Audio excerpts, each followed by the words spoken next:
Welcome guys, talk true tarot में आप सभी का स्वागत है। आज की रीडिंग का टाइटल है अफसोस करने से क्या फ़ायदा। तो ये रीडिंग जो है गाइस आपके पर्सन की हिडन फीलिंग्स नेक्स्ट एक्शन पर होने वाली है और ये उनकी करंट एनर्जी भी है जो भी वो इस समय आपके लिए फील कर रहे हैं। ठीक है, आइए स्टार्ट करते हैं।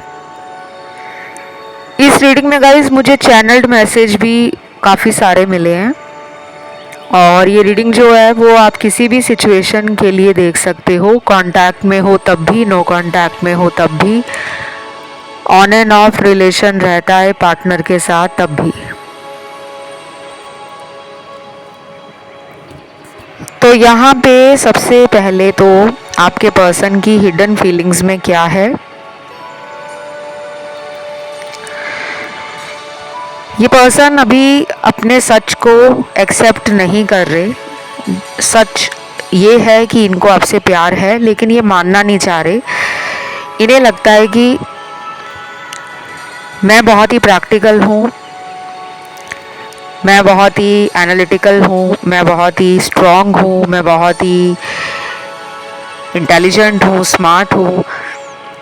इमोशंस मुझे हरा नहीं सकते, प्रेम मुझे हरा नहीं सकता, बल्कि प्रेम को मैं हराने वालों में से हूँ। तो अभी ये अपना दिमाग लगा रहे हैं।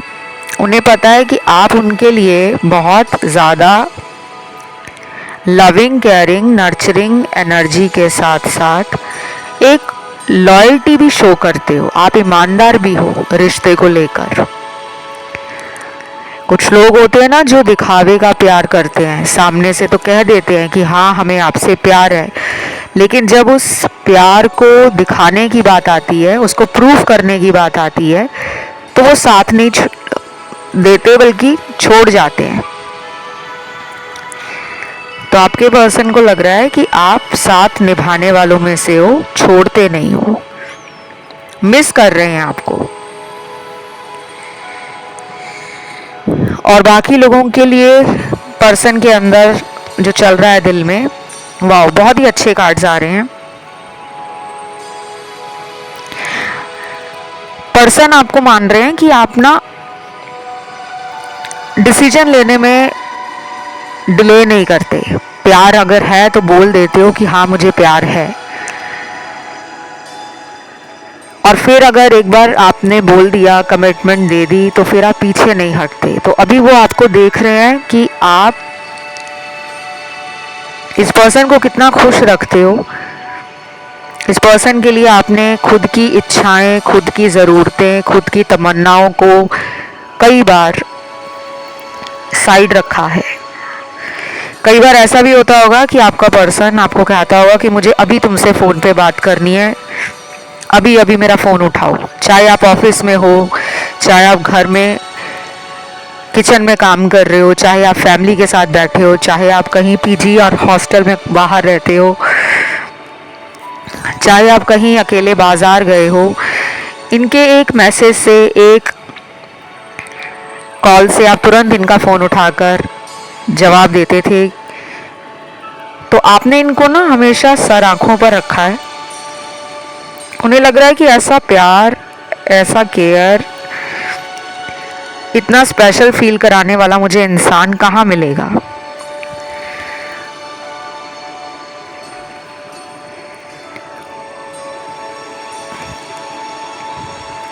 इस रीडिंग में ना मुझे सेपरेशन के कार्ड्स भी मिले हैं। दिल तोड़ा है किसी ने आपका। शायद ये पर्सन अपनी लाइफ में दो सिचुएशंस को जगल कर रहे थे। एक साइड पे हो सकता है करियर हो, फैमिली हो, कार्मिक फ्रेंड्स हो, कुछ कार्मिक साइकिल्स हो इनके, या इनकी नेगेटिविटी हो, इनके खुद के लिमिटेड थॉट्स हो, स्टबन एटीट्यूड हो, एंगर इश्यूज हो, सेल्फ डाउट में रहते हो। और प्यार जब इतना ज़्यादा इन्हें मिल रहा था तब ये भाग रहे थे प्यार से, या तो ये बहुत ज़्यादा लापरवाह हो गए थे, केयरलेस हो गए थे। या फिर ये बहुत ही ओवर कॉन्फिडेंस में आ गए थे कि आप तो इनके पीछे भाग रहे हो, आप इनके पीछे मरे जा रहे हो, आप तो जिंदगी भर इनको भगवान की तरह पूजते रहोगे, इनको कभी छोड़ोगे नहीं। तो ये फिर ऐसा आपको दिखाने लगे कि मैं अपनी ज़िंदगी में बहुत खुश हूँ। अपने दोस्तों में ज़्यादा बिजी रहने लगे, मर्ज़ी से फ़ोन उठाकर जवाब देने लगे। कई बार तो कई दिन निकल जाते थे, कई घंटे बीत जाते थे जब ये आपके मैसेज का रिप्लाई तक नहीं करते होंगे, और आपको ये ऑनलाइन नज़र आते होंगे कि खुद ऑनलाइन बैठे हैं लेकिन मेरे मैसेज को देखकर भी अनदेखा कर रहे हैं।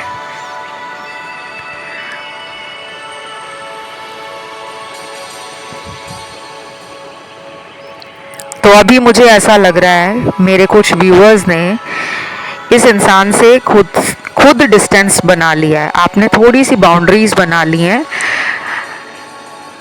आपने अपने आप को समझा लिया है कि अब मुझे इस पर्सन को ऐसा दिखाना नहीं है कि मैं तुम्हारे बिना ज़ीरो हूँ, बल्कि ऐसा दिखाना है कि मैं पहले भी हीरो था या हीरो थी, मैं आज भी हीरो हूँ, मुझे किसी की ज़रूरत नहीं है, मैं अकेले में बहुत खुश हूँ।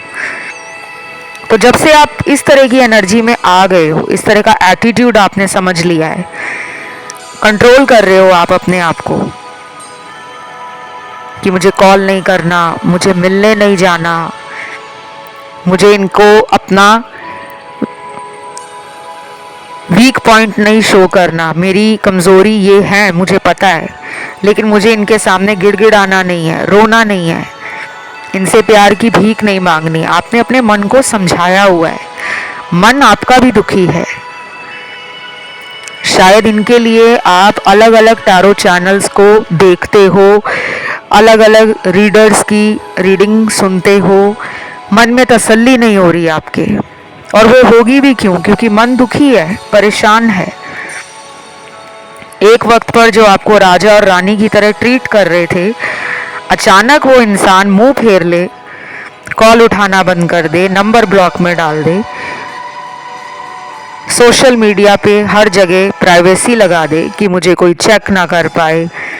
अपने दोस्तों को अगर ये बोल दें कि मेरे बारे में अगर कोई तुमसे पूछे तो उसको कुछ मत बताना, तो आप कहाँ से उनको कांटेक्ट करोगे? आपने शायद बहुत ज़्यादा ट्राई कर लिया है, आपने पूरी मेहनत इस रिश्ते को सफल बनाने में, किसी मंजिल तक पहुंचाने में लगा दी है, अब आप थक गए हो।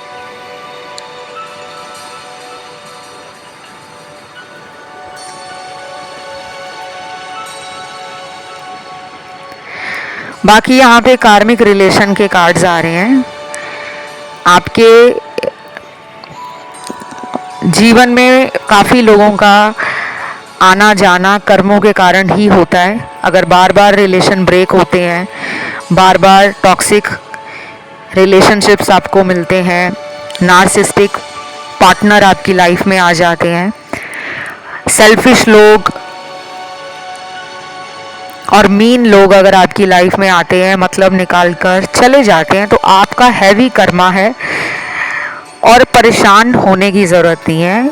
खुद को इन्फीरियर समझने की भी कोई ज़रूरत नहीं है, और अपने अंदर कमियां निकालने की भी कोई ज़रूरत नहीं है। अपने आप को दोष नहीं देना कि मेरे अंदर ही कमी है, कोई मैं ही गलत हूँ, मेरी तो किस्मत फूटी है, मेरे तो कर्म बहुत बुरे हैं। अपने आप को ये सब मत बोलो, आप बहुत अच्छे हो। क्योंकि अगर आप अच्छे हो तभी तो इस इंसान की एनर्जी आपसे अट्रैक्ट हुई, ये पर्सन आपसे कनेक्शन और रिलेशन में आए। क्यों आए? क्योंकि आपने इनको हील करना था। हील हमें कोई अनहील्ड पर्सन नहीं कर पाता, हीलिंग हमेशा हमें वही लोग दे पाते हैं जिनके अंदर वो ऊर्जा होती है, वो तत्व बचा होता है कि वो हमें दुखों से बचाएंगे, वो हमारी परेशानियों को कम करेंगे। उनकी आवाज़, उनकी एनर्जी, उनका ऑरा, उनका वाइब्रेशन और उनके इर्द गिर्द रहने से हमारी लाइफ में बैलेंस आ जाता है। तो अपने अंदर आप, मुझे लग रहा है कि सेल्फ सबोटाज भी करते हो, ओवर क्रिटिकल हो जाते हो, सेल्फ डाउट में भी आ जाते हो, और कभी कभी तो किस्मत को दोष देते हो कि किस्मत ही मेरे साथ गलत करती है। डोंट वरी, आपकी मुझे एनर्जी अभी बदलती हुई नज़र आ रही है। ये कब बदलेगी? अगले 9 घंटे के बाद काफ़ी लोगों की एनर्जी स्ट्रॉन्ग, पॉजिटिव थॉट्स वाली, हाई वाइब्रेशन वाली, जिसमें हंसना, खिलखिलाना, मुस्कुराना, गुनगुनाना, ये रहेगी एनर्जी। और पर्सन अगले कुछ घंटों में बहुत ज़्यादा ऑनलाइन आकर बार बार आपको देखेंगे, चेक करेंगे ये क्या कर रहा है या ये क्या कर रही है।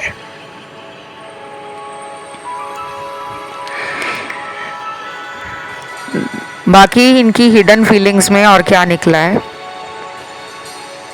एक तो गाइज आप लोगों को नज़र लगी हुई है, नज़र दोष का उपाय करो। मैंने ऐसे बहुत सारे कमेंट्स रीसेंट वीडियोस के नीचे देखे हैं जिसमें कुछ लोगों ने कहा है कि हम आपकी बताई हुई रेमेडीज़ और जो आप टिप्स वीडियोस में देते हो उन्हें फॉलो कर रहे हैं। कुछ लोगों के पार्टनर वापस आ गए हैं, मुझे बहुत ही अच्छा लगा है। ये अभी पिछले 3-4 दिनों के वीडियोस के नीचे कमेंट आए थे, शायद आप लोगों ने पढ़े होंगे। जिनके पार्टनर आ गए हैं उनको आगे भी अपने इनर वर्क को करते रहना है, सेल्फ लव को समझकर उसे भी अपनी लाइफ का एक एसेंशियल पार्ट मानना है। सेल्फ लव की कमी जब भी होती है ना, तभी सेपरेशन शुरू हो जाता है, जब हम नीडी हो जाते हैं, जब हम डेस्परेट हो जाते हैं, जब हम प्यार के पीछे ना पागलों की तरह भागने लगते हैं कि कहीं ये मेरे हाथ से निकल ना जाए, कहीं इसे कोई और ना मिल जाए, कहीं ये किसी और से शादी ना कर ले, तो मैं क्या करूँगी, तो मेरी ज़िंदगी कैसे चलेगी। जब ये वाली फीलिंग आपके अंदर शुरू हो गई है आनी, ये विचार आपके अंदर शुरू हो गए हैं, तो समझ लो कि आप सेल्फ लव में नहीं हो। क्योंकि सेल्फ लव आपको अपने अंदर एक हाई एनर्जी, एक स्ट्रॉन्ग माइंडसेट, एक positive attitude towards life, towards anything, ये देता है। आप ऑप्टिमिस्टिक हो जाते हो, आप हैप्पी एनर्जी में रहते हो, और जो इंसान हैप्पी होगा उसके पास अपने आप, कहते हैं कि मीठे पर मक्खी आती है, करेले पे मक्खी नहीं आती, किसी कड़वी चीज के ऊपर मक्खियां नहीं आती। तो लोगों को कौन अच्छे लगते हैं? लोग जो मुस्कुराते हैं, जो अपने आप को सजा सवार कर रखते हैं, जिनकी आवाज सॉफ्ट, जिनके शब्द पॉजिटिव, सूदिंग, जिनसे बात करके हमें खुशी मिले। हर कोई ऐसे इंसान से ही दोस्ती करना चाहेगा, प्यार करना चाहेगा।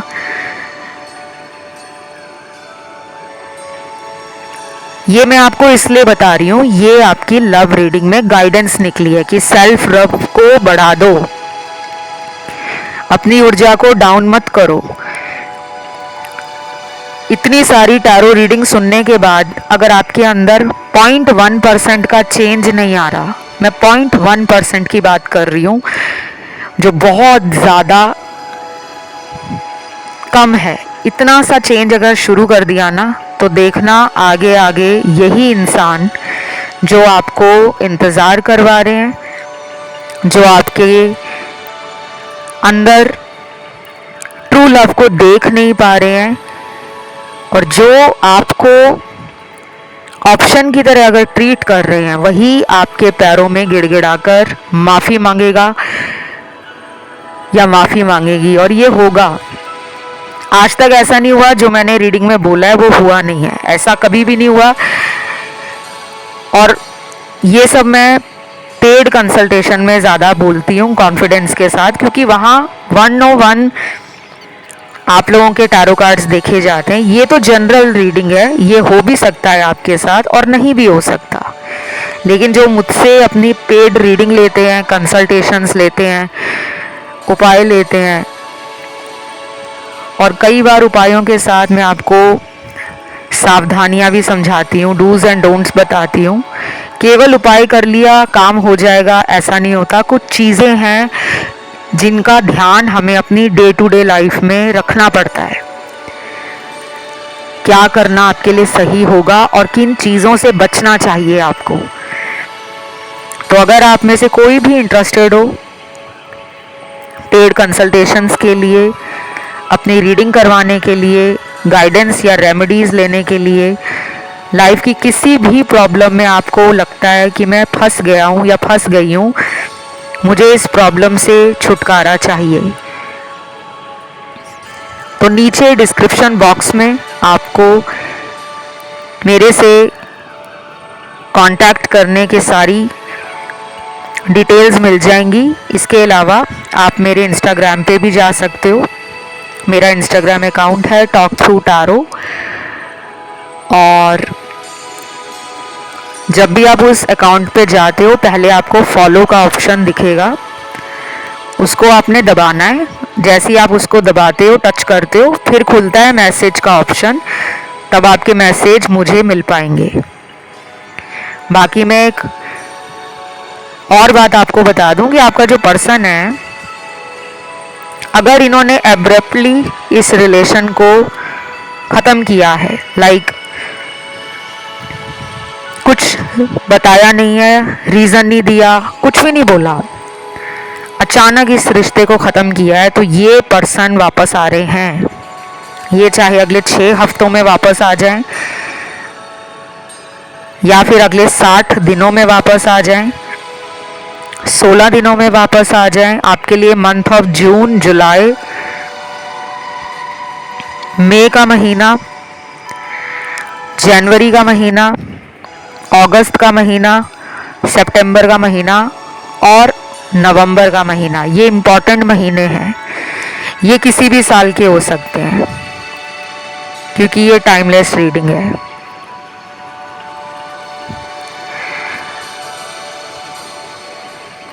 और यहाँ पे ना कोई ऐसा इंसान भी मुझे नज़र आ रहा है, उसकी हिडन फीलिंग, पार्टनर ने आपको अगर ब्लॉक भी कर दिया है ना, तो अब उसको शर्म आ रही है आपसे दोबारा कांटेक्ट में आने की,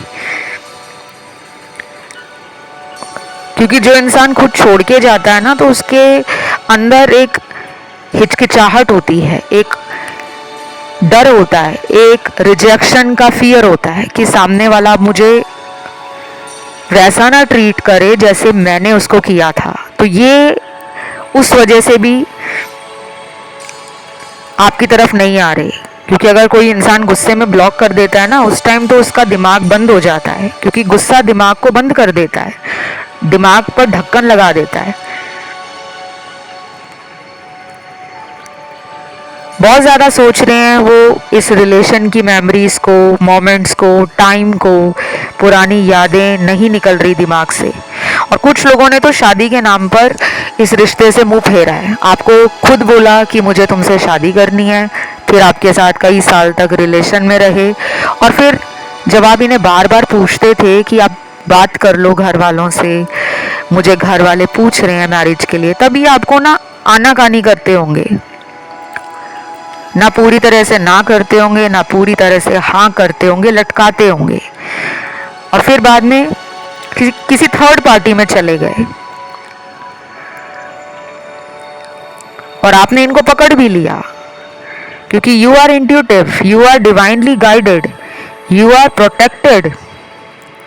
आपकी इंट्यूशन, आपकी स्पिरिचुअल एनर्जी कहीं ना कहीं आपको रेड फ्लैग्स तो पहले भी दिखा रही थी। खतरे के वो लाल झंडे इस रिलेशन में आपको दिखाए जा रहे थे कि दाल में कुछ काला है, और कुछ लोगों को तो लगने लगा था कि पूरी दाल ही काली है।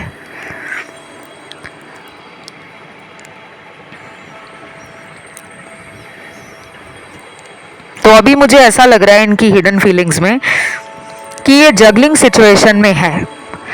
पैसे के कार्ड ना बहुत आ रहे हैं आपकी रीडिंग में, आई डोंट नो क्यों आ रहे हैं। शायद पर्सन ज़्यादा मनी माइंडेड है, या पैसे को हाथ से खोने का डर है। शायद ये मानते हैं कि परिवार ने इनको स्टेटस, लग्जरीज, पैसा, रिसोर्सेज, कंफर्ट्स और इनके डिज़ायर्स को हमेशा फुलफ़िल किया है। इन्हें लगता है कि अगर वो घर वालों की बात नहीं मानेंगे और उनके अगेंस्ट जाकर आपको अगर शादी के लिए बोलते हैं, तो उनके सारे राइट्स, उनके सारे कंफर्ट्स, उनका सारा पैसा, उनके सारे रिसोर्सेज, उनके सारे एसेट्स कहीं ना कहीं फैमिली वाले वापस ले लेंगे, क्योंकि ये फाइनेंशियली हो सकता है परिवार पे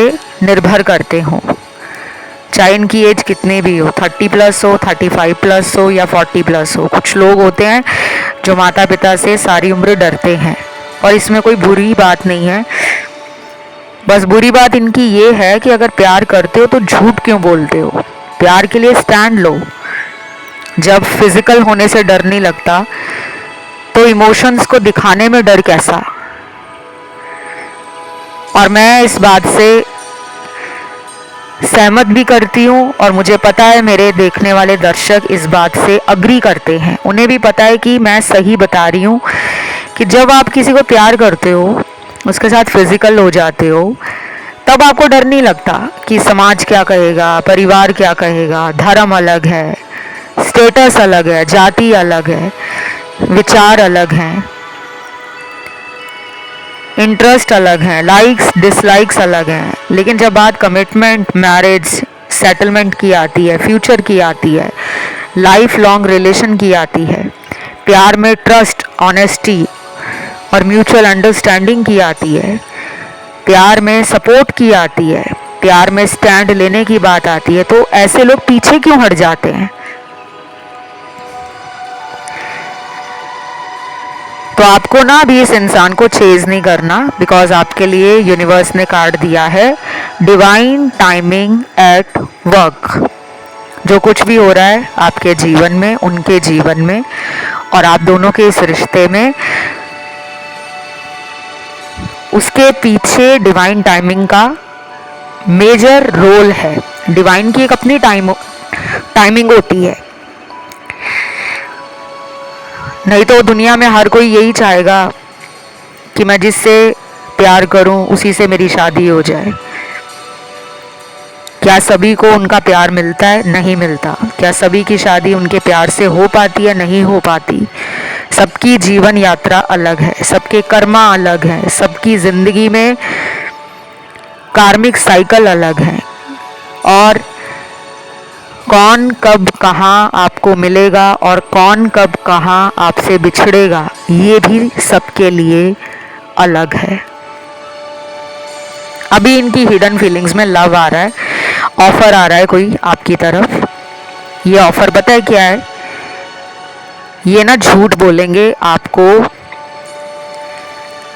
अपने जीवन में रखने के लिए। कोई झूठ बोलने से भी अगर कहते हैं ना रिलेशन बच जाए, तो वो झूठ भी जायज़ है। अगर आपको पता है कि रिलेशन में बस लास्ट ऑप्शन यही रह गया है कि झूठ बोलो और रिलेशन को संभाल लो, तो ये वो भी करने को तैयार हैं, ऑफ़र दे रहे हैं। अब ये ऑफ़र क्या है? कह सकते हैं ये आपको कि ओके, मैं अब तुमसे शादी के लिए रेडी हूँ, मुझे एक चांस दे दो, मेरे घर वाले मान गए हैं, बस हम दोनों को थोड़ा टाइम वेट करना होगा। ऐसा कोई ऑफ़र दे सकते हैं आपको। दूसरी बात, कुछ लोगों में ये पर्सन सॉरी या अपॉलजी का ऑफ़र दे सकते हैं। मतलब दिल से सॉरी नहीं बोलना चाहते, ऊपर ऊपर से कहेंगे सॉरी सॉरी, गलती हो गई, दोबारा नहीं होगी, मैं थर्ड पार्टी में नहीं जाऊंगा या जाऊंगी, मैं सिर्फ तुम्हारा हूँ, तुम्हारा ही रहूँगा, प्लीज़ मुझे एक आखिरी मौका दे दो। ये भी झूठ होगा इनका कि इन्होंने अभी थर्ड पार्टी को रिलीज़ नहीं किया, उस रिश्ते से अभी अपने कार्मिक कॉर्ड्स को कट नहीं किया, but still they want you so that you guys can live and enjoy a cordial a happy, a romantic relationship together, because they are missing your vibes. वो आपकी vibrations miss कर रहे हैं. They are missing you actually. पूरी की पूरी उनके mind body soul level की अलाइनमेंट शेक हो गई है. एकदम से उनको ट्रिगर हुआ है कुछ कि ये नहीं जानी चाहिए या ये मेरी लाइफ से नहीं जाना चाहिए. तो इसलिए भी they are realising their mistakes and they want to say sorry, they want to apologise. They are very in regretful energies and they are in pain. Actually उनको आपके साथ जो मेमोरीज हैं, जो टाइम है कैसे गुजरता है पता ही नहीं चलता. आपकी एनर्जी ना मुझे बड़ी वाइब्रेंट लग रही है, बड़ी ही आपकी वाइब्स हो सकती हैं कि बड़ी पॉजिटिव हैं, हाई एनर्जी है. जिसे कहते हैं ना कि किसी की अंधेरी जिंदगी में जाकर उजाला करना, वो आपने किया है. चाहे आपके अंदर कितने ही दुख हैं, चाहे आपके अंदर कितने ही फियर्स हैं, चाहे आपके अंदर वो ट्रॉमास हैं, वो चाइल्डहुड वुंड्स हैं, वो पास्ट रिलेशनशिप्स के हार्ट अटैक एंड लॉस वाली एनर्जी ट्रैप्ड है, but still you carry a smile on your face. Your aura is very strong. You are a positive person कि मेरी लाइफ में चाहे बैंड बजी हो लेकिन मुझे पार्टनर को खुश रखना है. वो वाला एटीट्यूड आप में है, वो वाला कॉन्फिडेंस आप में है. That's why he is still connected to you, he or she, whatever their gender is, because tarot readings are not gender specific. जिसके लिए भी देखने आते हो ना आप वीडियो पर कि मुझे इस इंसान के बारे में जानना है, उसी की एनर्जी, उसी के बारे में सिचुएशन और उसी का अपडेट आपको टैरो में सुनाई देता है. कई बार कुछ लोगों की लाइफ में दो लोग होते हैं, एक एक्स होता है, एक करंट पार्टनर होता है. ऐसे केस में आपको पिके कार्ड रीडिंग्स बहुत फ़ायदा देती हैं क्योंकि उसमें ऑप्शन ज़्यादा होते हैं. एक आपने एक्स के लिए ऑप्शन चुन लिया, एक अपने करंट पार्टनर के लिए चुन लिया. लेकिन कलेक्टिव्स भी आप देख सकते हो, बिकॉज कलेक्टिव रीडिंग भी बहुत लंबी होती है. अब मैं राशियों की बात कर लूँ. देखो, वाटर एलिमेंट की और फायर एलिमेंट की इस रीडिंग में एनर्जी बहुत हाईलाइट हो रही है. साइन सारे आए हैं, अर्थ एलिमेंट के साइन भी हैं, एयर एलिमेंट के भी हैं, लेकिन वाटर एलिमेंट की और एयर एलिमेंट फायर एलिमेंट, ये वाली जो मैंने आपको बताई है ना, ये हाईलाइट ज़्यादा हो रही है. अगर पार्टनर के राशियों का नहीं मालूम, don't worry, don't stick on one thing. एक ही चीज़ के ऊपर चिपकना नहीं है कि राशि भी पता होनी चाहिए. लेकिन अभी मैं कुछ उनके आपको बर्थ डेट देने वाली हूँ जिनका बहुत जल्दी रिकन्सिलिएशन हो सकता है, दोबारा पुनर्मिलन हो सकता है, कांटेक्ट में वापस आने की संभावनाएं ज़्यादा बढ़ चुकी हैं. वो कौन से लोग हैं, उनके पार्टनर का बर्थ डेट क्या है, किसी भी महीने का बर्थ डेट हो सकता है. पहला तो नंबर निकला है 2, नंबर 2 है, फिर है नंबर 5, नंबर 7 है, नंबर 9 है, नंबर 11 है, 16 नंबर है, 18 नंबर है, 21 है, 22 है, 24 है, 26 है, 29 है और 30 है. इन लोगों का रीयूनियन, रिकन्सिलेशन पर्सन की हिडन फीलिंग्स में है. वो खुद आ रहे हैं आपके साथ प्यार में कॉम्प्रोमाइज़ करने. उनको पार्टी करनी है, आपके साथ घूमना है, एंजॉय करना है, आपके साथ क्वालिटी टाइम एंजॉय करते हुए उन्हें मज़ा बहुत आता है. पता नहीं क्यों उनको ऐसा लग रहा है कि मैंने इधर उधर के रिलेशनशिप में जाकर देख लिया, लेकिन जो बात इस इंसान के साथ बैठकर, मिलकर, फ़ोन पे बात करके, इसके साथ घूमकर जो मुझे फील होती है, वो एक मैजिकल एनर्जी है, वो एक अलग लेवल की सेटिस्फैक्शन है. इसीलिए ये पर्सन आपकी लाइफ में खुद आ रहे हैं. बस इतना काम करना, इस इंसान को ज़्यादा ऑनलाइन चेक मत करना. अगर करना भी है तो पूरे दिन में 24 घंटे में 3 बार से ज़्यादा चेक मत करना, नहीं तो आपका जो इनके साथ रीयूनियन है वो थोड़ा डिले हो जाएगा। आज की रीडिंग यहीं तक थी। इसे क्लेम करने के लिए नीचे कमेंट में आप लिखोगे सोलमेट, सिर्फ लिखना है सोलमेट और ज़्यादा कुछ नहीं लिखना। वीडियो को लाइक देना है, चैनल को करना है सब्सक्राइब। अभी के लिए इतना ही। Love you, take care, bye bye.